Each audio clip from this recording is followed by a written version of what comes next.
So tax season, or just in general, financial responsibilities can cause a lot of anxiety. In fact, the IRS is expecting extensions from over 20 million people this year. Dr. Sheryl Ziegler is joining us this morning. Talk about what you are noticing at this time of the year and people's mental health in general.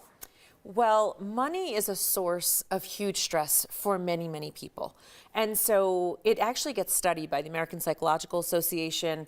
It really is this thing for individuals. It's about power and control and survival and safety. Right. And we bring a lot of our baggage, however we were brought up, whatever our relationship is with money. That's how I ask it. What is your relationship with money?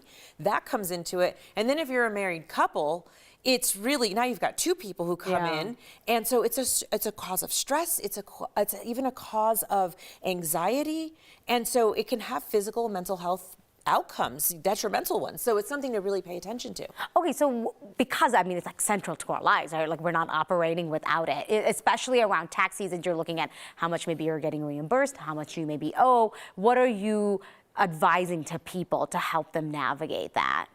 Well, first, I think it's really important to understand when we say there are physical and mental health outcomes, we're talking cardiovascular. It's hard on your heart to have this much stress. This is like 65% of people responding that they have high levels of stress around money.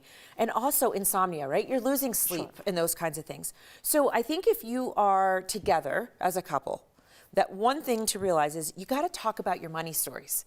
You have to say things like, okay, what was your relationship like with money? Who made the decisions in your households? Was money scarcity? Were you taught to invest? Were you taught to not spend? What was that? And put those stories together. That's one really important piece. I think another really important piece is to say, I've got all this stress around this. Maybe let me put out all the worst case scenarios. Let me just put it out there. You can write it down. Write down all the things that you fear and then go, okay, now let me go through realistically and figure out what is really going to happen out of this, right? And compartmentalize it, because that's what we do.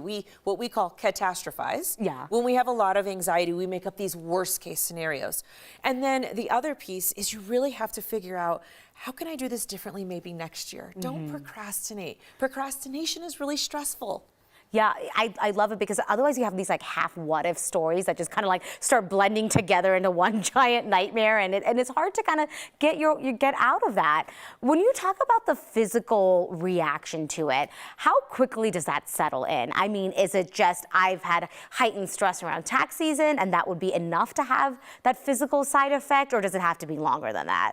Well, the short-term effects of stress are increased cortisol levels. So cortisol is a stress hormone in your body. So cortisol, after it's in your body for a long time, has wear and tear, usually on your brain, in which decision-making is hard, startle responses and anxiety is increased. So it has short-term effects. But the long-term effects is, the reality is tax season sort of represents the epitome, right? But probably all throughout the year. Do you worry about your credit card debt? Are you spending too much? Are you spending more than you make? Are you borrowing a lot? Those are the kinds of sort of, we'll call them micro insults that eventually lead to bigger mental and physical health outcomes. All right. Well, thank you so much. I mean, this is such an important topic, and it literally affects all of us. So I appreciate you coming in. Thank you.